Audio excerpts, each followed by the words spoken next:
வணக்கம். வணக்கம் ஐயா. வணக்கம். எப்படி இருக்கீங்க? நல்லா இருக்காங்க. போன தாட்டி போன இன்டர்வியூவில் வந்து நம்ம பல இதை பேசினோம். ஆமாங்க. இப்போ மக்களுக்கு நீங்கள் யார், உங்கள் பேர் என்னன்னு சொல்லிடுங்களேன்.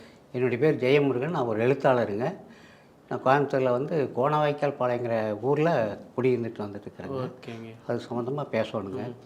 நீங்கள் எத்தனை புக் எழுதிருக்கீங்க? நான் 12 புக் எழுதிக்கிறேங்க. ஓகே.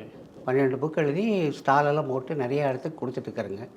எல்லாமே நீதிபதி சரியில்லை, காவல்துறை சரியில்லை, அரசியல் துறை சரியில்லைன்னு இப்போ இருக்கிற ஆட்சி வந்து ஓரளவுக்கு நல்லா இருக்குது. அது எனக்கு கொஞ்சம் பரம் திருப்தியாக இருக்குதுங்க. Okay okay. ஆனால் இருந்தாலும் போன ஆட்சியில் நடந்ததெல்லாம் வந்து நான் சில பிரச்சனைகள் நிறைய சொன்னீங்க, போன இன்டர்வியூவில் சொல்லியிருந்தீங்க. இப்போது உங்கள் பிரச்சனை இப்போ நிறைய சொல்லியிருந்தீங்க. இப்போ உங்கள் பிரச்சனை இப்போ என்ன நடந்துருக்கு உங்களுக்கு பிரச்சனை? இப்போ வந்துங்க போத்தனூர் போலீஸ் ஸ்டேஷன் கோயம்புத்தூரில் இருக்குதுங்க. ஆமாம். அது வந்து உதவாதக்கார உள்ள அதிகாரி தான் அங்கே இருக்காங்க. ஏன்னு கேட்டிங்கன்னா, நான் வந்து நிறைய போத்தனூர் போலீஸ் ஸ்டேஷன் கேஸ் கொடுத்துருக்குறேங்க. அதை விசாரிக்க மாட்டேங்கிறாங்க. ஏன்னா இதெல்லாம் வந்து முன்னாள் ஆட்சியில், இது திமுக ஆட்சி, அதிமுக ஆட்சி, இந்த மாதிரி ஆட்சியில் தான் நடந்தது. இதை வந்து இப்போ வந்து நான் ஒரு விழுந்து அடிபட்டு கீதா ஹோட்டலில் அடிபட்டு விழுந்து ரொம்ப அதாவது சாக முடிய நிலவுக்கு, அதாவது எப்படி வாழ்கிறதா சாகிறதா அப்படிங்கிற இன்னொரு டீட்டெயிலாக இப்போ சொல்லணும்னா, இப்போ வந்து உங்களை வரலாறு இப்போ சொன்னோம்னா, இப்போ நீங்கள் கல்யாணம் பண்ணி உங்களை கூட யாருமே இல்லை, ஃபஸ்ட்டு கல்யாணம் பண்ண குழந்தைகளும் ஒய்ஃபை விட்டுட்டு போயிட்டாங்க. ஆமாங்க. திருப்பியும் ஒரு இரண்டாவது திருமணம் பண்ணி அதுவும் விட்டுட்டு போயிட்டாங்க. அதுக்கப்புறம் நம்ம இது பிரச்சனை நம்ம வந்து வாழ்ந்துட்டு இருக்கிற போதுங்க. இப்போ நீங்கள் தனியாக தான் இருக்கீங்க? தனியாக தான் இருக்கிறேங்க. லேபர் கோர்ட்டுக்கு போனால் அவங்க என்ன பண்ணுறாங்கன்னா, சும்மா வாய்தா போட்டு ஏதாவது விசாரிக்க மாட்டேங்கிறாங்க. அவங்க சைடே தான் பேசுகிறாங்க. அந்த கீதா ஹோட்டல் சைடே தான் பேசுகிறாங்க. நஷ்டீடு தரணும். ஆமாம், நஷ்டீடு கேட்டுக்கிறேங்க. ஆனால் இவங்க ஒன்றும் விசாரிக்க மாட்டேங்கிறாங்க. நஷ்டீடு கொடுப்பாங்களா கொடுக்க மாட்டாங்களா, ஏமாத்திடுவாங்களாங்கிற அந்த கண்டிஷனுக்கு அந்த நாள் தான் வந்து ஜூன் 3ஆம் தேதிங்க சீமனை எடுத்து நீதிபதி முன்னாடியே 2 அடி தான் நீதிபதிக்கு எனக்கு ஒரு வித்தியாசங்க. சீமனை எடுத்து ஊற்றிட்டா விஷம் கொண்டு போயிருந்தேங்க. பாட்டிலில் விஷம் கொண்டு போயிருந்தேன். இந்த சீமனை ஊற்றுனோடனே உடனே தண்ணி எடுத்து ஊற்றிட்டாங்க. அப்போ விஷத்தை என்னால் எடுக்க முடியல. கூட்டம் கூடிச்சுங்க. கூட்டம் கூடினோடனே உடனே நீதிபதி என்ன பண்ணிட்டாங்க, B2 போலீஸ் ஸ்டேஷனுக்கு, அதான் பந்தசாலைன்னு சொல்லுவாங்க. நாங்கள் அப்போ வந்து B4ன்னு சொல்லுவோம், இப்போ பந்தசாலைன்னு சொல்லி. நீங்கள் விழுந்தது எந்த வருஷங்க? இந்த நடந்த இந்த சம்பவம்? ஆமாங்க, இந்த 3ஆம் தேதிங்க, ஜூன் 3ஆம் தேதி விழுந்ததா? ஆமாங்க. இப்போ விழுந்தது வந்து முதல்ல, ஆனால் இந்த சீமனை ஊற்றுருந்து சீமனை ஊற்றுறது 3ஆம் தேதி கோர்ட்லிங்க. விழுந்தது வந்து எத்தனை வருஷத்துக்கு முன்னாடி? அது வந்து இப்போ போன 2025 வந்து மே மாதம் 14ஆம் தேதி விழுந்ததுங்க. அது பெட்டிஷன் போட்டுக்கிறேன், அது விசாரிக்கிறேன்னு சொல்லி போட்டு இன்னைக்கு நாளைக்கு தரலைங்க. கேட்குற மாதிரி இல்லை. அந்த அம்மா வந்து நீதிபதி அம்மா என்ன சொல்லுன்னா, நீங்களே பேசிங்க, 2 பேரும் சமரசமாக பேசிங்கன்னா நாம் எப்படி பேச முடியும்? அவங்களே எதிரி விட்டு போய் எப்படி சமரசமாக பேச? அப்போ எது கோர்ட்டு இருக்குதுங்க? கோர்ட்டு இல்லாத நீங்களே பண்ணிக்கணும் அப்படின்னு விட்டுற வேண்டியதானே? இவங்க என்ன கோர்ட்டுங்கிறது எழுதிங்களா? மக்களுக்காக இன்றைக்கி கோர்ட்டு கிடையாது. ஏதோ விஜய் ஏதோ முதலமைச்சர் ஆகிருக்காரு நம்பிக்கையில் இன்றைக்கி உட்காந்துருக்குறோங்க, இன்றைக்கி வாழ்ந்துட்டு இருக்கிறோம். இவர் ஏதோ இது தெரிஞ்சு, இந்த வீடியோவில் தெரிஞ்சு அவர் எனக்கு நேரடியாக அதாவது என்ன இன்னும் கேட்டு அதை வந்து தீர்வு கொடுத்தாருன்னா நல்லாயிருக்குங்க. ஓகே. இப்போது இது ஒரு பிரச்சனை உங்களுக்கு இருக்குது. இப்போது கீதா ஹோட்டலில் வேலை பார்த்தீங்க, கீழே விழுந்துட்டீங்க, அது உரிய நஷ்டீடு இது வரைக்கும் தரல, கோர்ட்டில் போயிட்டு கேட்டீங்க, அங்கேயும் ஒரு நீதி கிடைக்கல, பிரச்சனை இது வரைக்கும் கிடைக்கல. இன்னொரு பிரச்சனை என்னன்னா, ஒரு டிவி சேனல் சுமங்கலின்னு ஒரு டிவி சேனல், அங்கே ஒரு பணம் கட்டிருக்கீங்க. அது வந்து 18,000 ரூபாய் கட்டிக்கிறேன். வீக்கெண்ட் நெட்ஒர்க்னு சொல்லி போட்டு. வீக்கெண்ட் நெட்ஒர்க் அது எத்தனை வருஷம்? அது வந்து ஒரு 25 வருஷத்துக்கு மேலே ஆகி போச்சுங்க. இந்த சேனல் இன்னும் இருக்கா? ஆமாம், இது சேனல் இருக்குதா இன்னும் தெரியல. ஆனால் அவங்க வந்து அந்த குரூப்பில் வந்து அன்றைக்கி ஏமாற்றி போட்டாங்க. ஏன்னு கேட்டிங்கன்னா, அன்றைக்கி இருந்த கவர்மெண்ட் அப்படி. அன்றைக்கி வந்து மக்களுக்காக அது கவர்மெண்ட்டு கிடையாது, அவங்களுக்கு சாதகமாக தான் இருக்கு. ஏன்னா அவங்க வந்து டிஎம்கே காரர்னா வந்து அவங்களுக்கு சாதகமாக தான் பேசுவாங்க. அதை வந்து ஒன்றும் இல்லாத ஏதாவது சுமங்கலி நெட்ஒர்க்கா? ஆமாம், சுமங்கலி டிவி நெட்ஒர்க்குங்க. அது வந்து மோகன்ராஜன் சொல்லி போட்டு அவர் உரிமையாளர். அவர் வந்து இங்கே சென்னையில் ஒரு பார்ட்னரை சேர்த்து ஏதோ பண்ணியிருக்காங்க. அதில் நான் வந்து 18,000 ரூபா போட்டேன். 18,000 ரூபாயில் வந்து போத்தனூர் போலீஸ் ஸ்டேஷன் தான் கொடுக்குறேங்க கேஸ். ஏன்னா நான் வந்து இருக்கிறது அந்த கோணவாய்க்கால் பாளையம்னா அது போத்தனூருக்கு சேரும். அன்றைக்கி என்ன பண்ணிட்டாங்கன்னா, போத்தனூருக்கு விசாரிக்காமல் அது காந்திபுரம் போலீஸ் ஸ்டேஷன் அங்கே இங்கே போன்னு அலக்கடிச்சு விட்டாங்க. இவங்க தப்பிச்சுக்கிட்டாங்க. ஏன்னு கேட்டிங்கன்னா, இது எதுக்கு நமக்கு இந்த வேலை?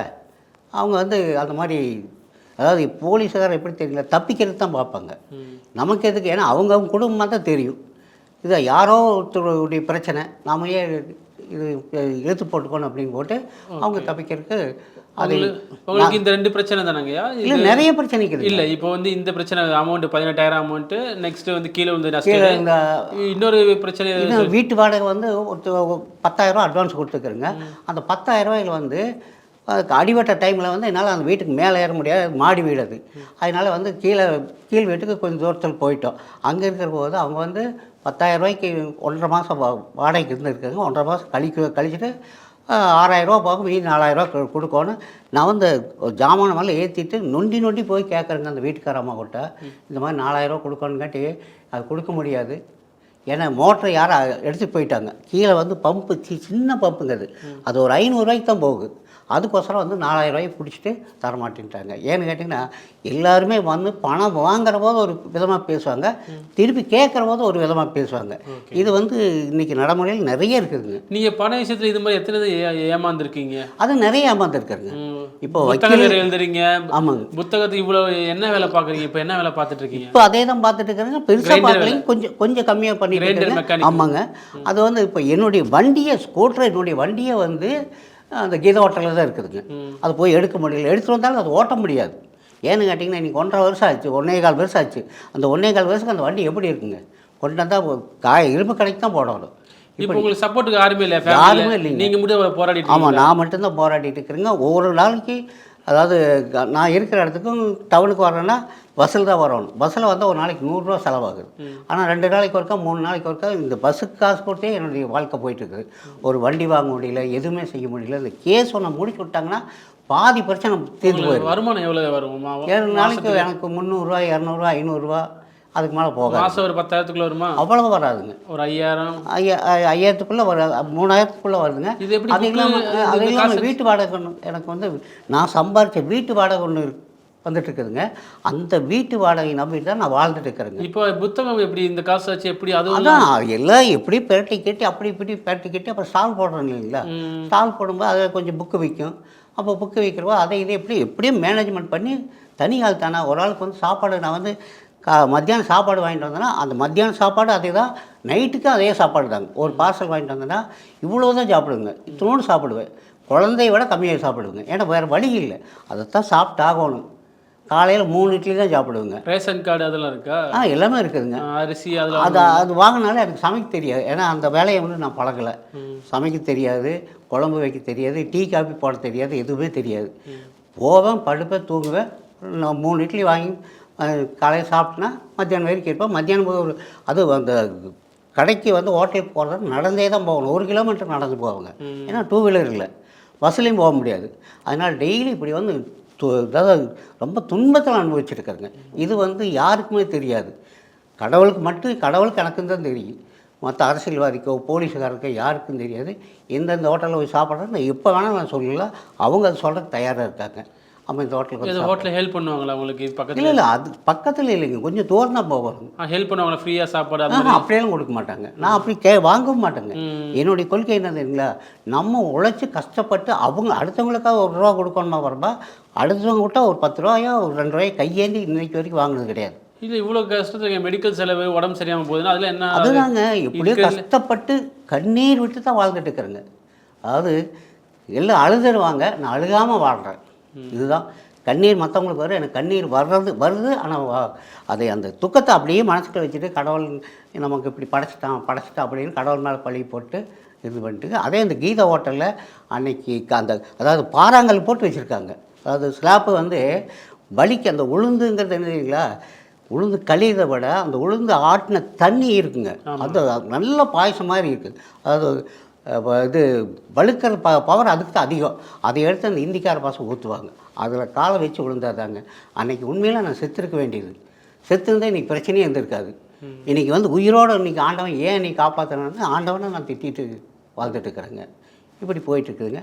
இப்போ தலைமை செயலகம் போனீங்களா? அங்கே இது ஆமாங்க, ஏற்கனவே வந்து தலைமைச் செயலகத்துக்கு கொடுத்துருக்குறேங்க, பெட்டிஷன் கொடுத்துருக்குறேங்க. எப்போ போன கவர்மெண்ட்லையா? இல்லை, இப்போ இந்த போன கவர்மெண்ட்டில் அது கொடுத்து மறுபடியும் வந்து இப்போது விசாரிக்க சொல்லி இது பண்ணிக்கிறேங்க. இப்போ கவர்மெண்ட்டில் கொடுத்தீங்களா? ஆமாம், இப்போ கவர்மெண்ட்டில் கொடுத்துருக்குறேங்க. இப்போ தான் கொடுத்துருங்க. அதாவது போன கவர்மெண்ட்டில் இப்போ 25ஆம் தேதி 25ஆம் தேதி போன மாதம் கொடுத்துருக்குறேங்க.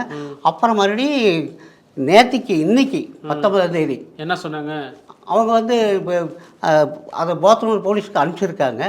அவர் வந்து அங்கே பாக்கியம்னு சொல்லி போட்டு ஏடுங்க. அந்த பாக்கியம் என்ன பண்ணியிருக்காருங்கன்னா, முழு பூசணிக்காய் அப்படியே சோறு மறைச்சு எங்கிட்ட எழுதி நேக்காக வாங்கிட்டாருங்க. இதாக வர சொல்லிக்கிற 10 மணிக்கு அவங்க வந்துடுவாங்க, நீ வா அப்படின்னோடனே நானும் 10 மணிக்கு நானும் போய் நிற்க, அவங்க வரவும் இல்லை ஒன்றும் இல்லை. அப்போ ஒரு 11 மணிக்கு 11:30 மணிக்கு அந்த அம்மாவுடைய மருமகன் வந்தாப்புல, எனக்கு இதுக்கு சம்மந்தம் இல்லைங்கிறாப்புல, அந்த ஏடை ஒன்றுமே பேச மாட்டேங்கிறாப்புலிங்க. அப்புறம் இந்த மாதிரி 4000 பணம் கொடுக்கணுங்க அப்படின்னோடனே அவங்க 4000 மேலே கொடுக்க மாட்டாங்க, ஏதோ 1000 500 கொடுப்பாங்க, வாங்கிட்டு போகணும்னு ஏடு சொல்கிறாருங்க என்கிட்ட. அப்போ இவங்களுக்குள்ளே என்னமோ நடந்திருக்குது. ஏன்னா அங்கே வந்து கட்சிக்காரர் அவங்களுக்கு எல்லாருமே தெரியும். கட்சினா அந்த ஏடிஎம்கே டிஎம்கே கட்சிக்காரர்கள் எல்லாருமே தெரியும். அவங்கள இவங்க வந்து மேக்கப் போட்டு வச்சுருக்காங்க. அவங்க வந்து போலீஸ் ஸ்டேஷன் அப்பப்போ ஃபோன் பண்ணி சொல்லுவாங்க, இந்த மாதிரி உங்களுக்கு எதுக்கு இந்த ரிஸ்க்கு, அவங்க இல்லைன்னு சொல்லிட்டு போங்க அப்படின்னு. எல்லாமே வந்து அந்த அரசியல்வாதி தான். எங்கே போனாலும் கட்ட பஞ்சாயத்து தான். ஏன்னா போலீஸ் ஸ்டேஷன் போனாலும் சரி கட்ட பஞ்சாயத்து தான், கோர்ட்டுக்கு போனாலும் கட்ட பஞ்சாயத்து தான். நீதிபதிங்கிறதெல்லாம் இருக்குதா, நீதி இருக்குது. அந்த நீதிபதி வந்து விசாரிக்கிறது இல்லை. இப்போ கொடுத்துட்டீங்க, இன்றைக்கி கொடுத்துருக்கீங்கன்னு சொல்கிறீங்க. ஆமாங்க, இன்றைக்கி நேரடி. இப்போ நாளைக்கு ஸ்டேஷன் போவீங்களா? போத்தனூர் ஸ்டேஷன் போவீங்களா? இல்லை, அவங்க கூப்பிடுவாங்க. நீங்கள் அதை ஒரு பேப்பர் கொடுத்துக்கிறாங்க, இதில் தவறு இருக்குதுன்னு நான் சொன்னேங்க, இந்த மாதிரி விசாரிக்காதே எனக்கு வந்து எழுதி வாங்கிட்டாருங்க அப்படின்னோடனே, அப்படின்னா நீங்கள் அது மறுபடியும் எங்களுக்கு எழுதி போஸ்ட் பண்ணுங்கள் அப்படின்னு சொல்லியிருக்காங்க. அது நான் வந்து நாளைக்கு போய் போஸ்ட் பண்ணுவேன். இல்லைன்னா வந்து இன்றைக்கி டிஜிபிக்கு அன்றைக்கி அனுப்புகிறா அப்படின்னு இருக்காங்க. உங்கள் பெட்டிஷனை மறுபடியும் இன்றைக்கி ஒரு பெட்டிஷன் கொடுத்துருக்குறேங்க, கொடுத்ததுனால அதை அனுப்பிச்சுட்றா. அப்புறம் அவங்க பார்த்துட்டு அவங்க கூப்பிட்டு அங்கே கேட்பாங்க. ஆனால் என்ன தான் அந்த போத்தனூர் போலீஸ் ஸ்டேஷன் எனக்கு பிடிக்க மாட்டேங்குதுங்க. அங்கே இருக்கிற அதிகாரி யாருமே சரியில்லைங்க. ஏன்னு கேட்டிங்கன்னா, இதே உக்கடத்தில் வந்து கோயம்புத்தூர் உக்கடத்தில் ஒரு பெரியவருக்கும் ஆட்டோக்காரருக்கும் பிரச்சனை, அதாவது வாடகை பிரச்சனை. அந்த பெரியவரை போட்டு அடின்னு அடிக்கிறாங்க. ஏன்னா அந்த ஆட்டோக்காரர்கள் எப்படிங்கன்னா ரவுடித்தனமாக தான் எல்லாம் இந்த தாடி விட்டுக்கிறாங்க. நீங்கள் பஸ்ஸில் ஏறினாலும் சரி சவுண்டை வச்சுக்கிறாங்க, எல்லாம் தாடி விட்டு போட்டு அது என்னமோ அந்த சினிமாக்கார மாநிலே போகிறாங்க. ஒரு பஸ்ஸில் வந்து ஆடு மாடை விட மோசமாக. இப்போ நானே டெய்லியும் 4 நாளைக்கு ஒருக்க பஸ்ஸில் போகிறேங்க. அந்த பஸ்ஸில் ஏறக்க பயமாக இருக்குதுங்க.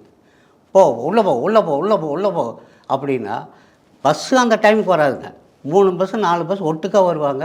அப்புறம் அந்த கேப்பு இருக்கிற போது சும்மா 2 மணி நேரம் உட்காந்துருக்கணும். இப்படி ரொம்ப தொந்தரவுங்க.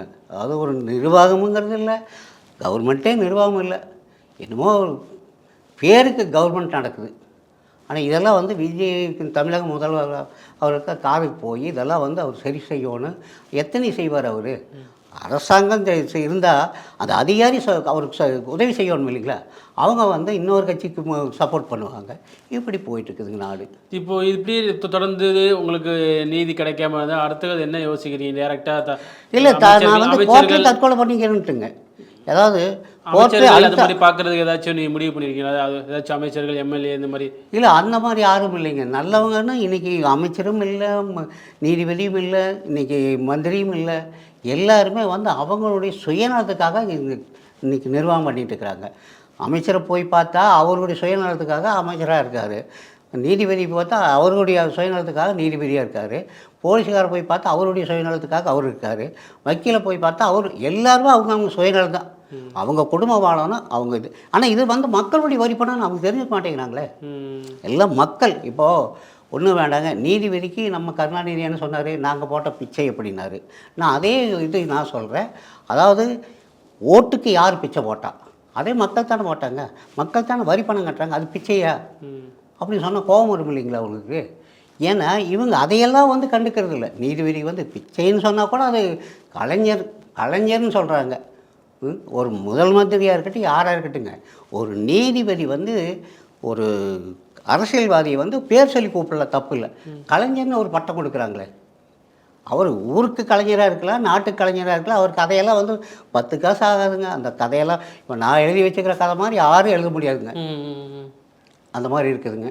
அது இன்றைக்கி அப்படி போயிட்டுருக்குது. ஓகேங்க ஐயா, மிக்க நன்றி. கண்டிப்பாக உங்களுக்கு நல்லது நடக்கும். கண்டிப்பாக காவல்துறை சைடும் சரி, அரசாங்க சைடும் சரி நல்லது. இப்போ மீடியாவுக்கு நான் கண்டிப்பாக நன்றி சொல்லிவிட்டு மக்களுக்கு நன்றி சொல்லி இந்த வீடியோ பார்த்து கண்டிப்பாக அதுக்குரிய தலைவர்களோ சரி, அதிகாரிகளோ சரி நடவடிக்கை எடுப்போம். நம்ம முதல்வர் நடவடிக்கை எடுப்பார்னு எனக்கு நம்பிக்கை இருக்குதுங்க. ஏன்னா இப்போ இருக்கிற முதல்வர் வந்து காமராஜர் மாதிரி கிட்டத்தட்ட வந்துட்டார். ஏன்னா மற்ற மந்திரி நான் என்னால் சொல்ல முடியாது. விஜய் முதலமைச்சர் பொறுத்தளவுக்கு காமராஜர் மாதிரியே கிட்டத்தட்ட வந்தார். எனக்கு காமராஜர் மட்டும்தான் பிடிக்கும். காமராஜர், கக்கன் மட்டும்தான் பிடிக்கும். வேறு எந்த மந்திரியும் எனக்கு பிடிக்காதுங்க. ஏன்னா அவங்க வந்து உண்மைக்காக பாடுபட்டவங்க. அந்த உண்மை இவர் செய்கிறாரு. நான் நன்றி பார்த்துட்டு எனக்கு ஓகே, நல்லா செய்வார்னு நினைக்கிறேங்க. நன்றி நன்றி. நன்றி.